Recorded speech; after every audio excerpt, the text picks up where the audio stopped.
вовсе не обязательно участвовать в кориде. Каков, а? Или быть танцовщицей фламенко, Умеешь танцевать? Нет. чтобы сыграть настоящую испанскую свадьбу. Это красиво. Да.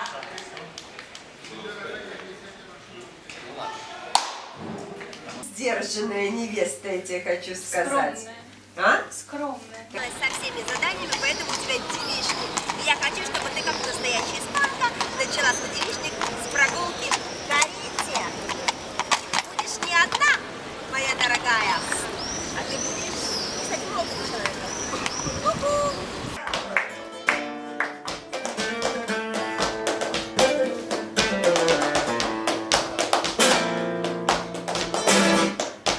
Una va contigo, le pregunta por mí, dile que fui que lo regalé.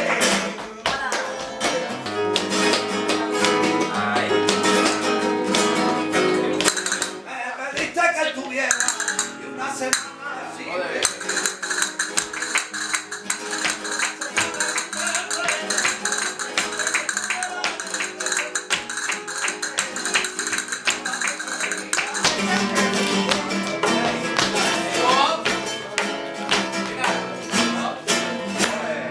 ¡Hala!